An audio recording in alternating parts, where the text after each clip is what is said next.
Now, it's very important that we show that Democrats and Republicans in Congress silences commercial pilots. An explosive hearing in the US Congress has brought the spotlight back to the age-old question, are we alone in the universe?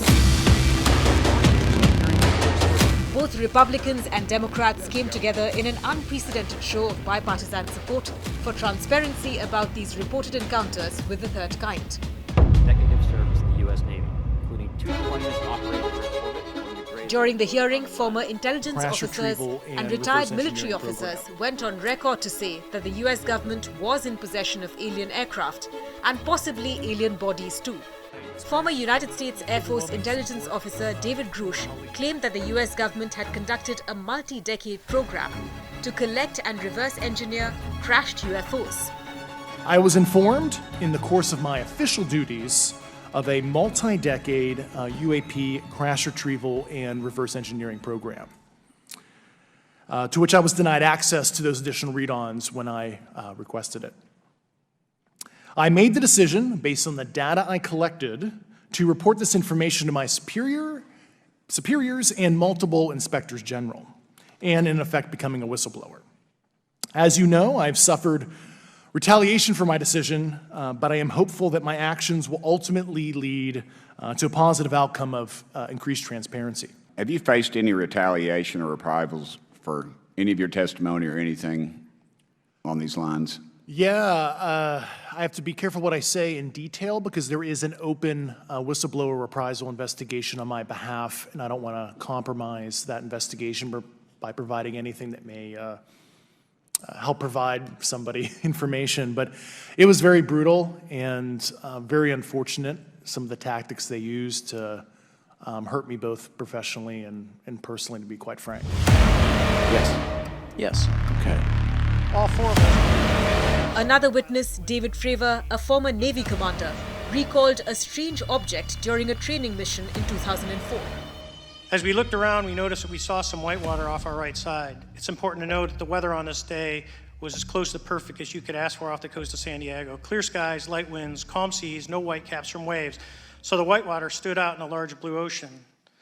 All 4 of us, because we were in F-18Fs, so we had pilots and Wizzo in the back seat, looked down a saw a white tic-tac object with a longitudinal axis pointing north-south and moving very abruptly over the water like a ping-pong ball. As we pulled nose onto the object, within about a half mile of it, it rapidly accelerated in front of us and disappeared. Our wingmen, roughly 8,000 feet above us, lost contact also. We immediately turned back to see where the whitewater was at, and it was gone also. So as we started to turn back towards the east, the controller came up and said, "Sir, you're not going to believe this, but that thing is at your cat point, roughly 60 miles away in less than a minute." You can calculate the speed. We returned to Nimitz. We were taking off our gear. We were talking to one of my crews that was getting ready to launch. We mentioned it to them, and they went out and luckily got the video that you see, that 90-second video. UAP are in our airspace, but they are grossly underreported. These sightings are not rare. A third witness, retired Navy pilot Ryan Graves, said he witnessed an unidentified anomalous phenomena off the Atlantic coast for years. In 2014, I was an F-18 Foxtrot pilot in the Navy Fighter Attack Squadron 11, the Red Rippers, and I was stationed at NAS Oceana in Virginia Beach. After upgrades were made to our jet's radar systems, we began detecting unknown objects operating in our airspace.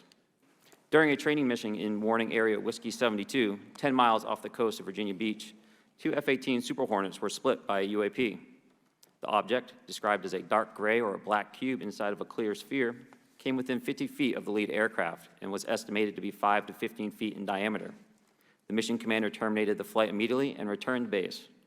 Our squadron submitted a safety report, but there was no official acknowledgement of the incident and no further mechanism to report the sightings.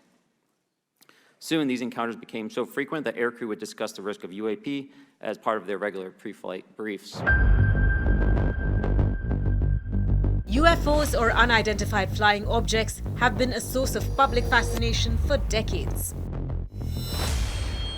The United States Air Force coined the term in 1952, but 5 years before that, pilot Kenneth Arnold flew past Mount Rainier in Washington state and described what he saw as 9 bright saucer-like objects. In 1953, the United States Air Force started a catalogue of sightings called Project Blue Book. Before shutting down the project, more than 12,000 unexplainable sightings were reported. In 1961, a couple in New Hampshire claimed that they were abducted by aliens. In 2014, a Jet Airways pilot reported that she saw a mysterious object during her flight from Pune to Ahmedabad. In 2023, Chinese authorities reported an unidentified object around the Qingdao region. The claims of extraterrestrial sightings continue to this date.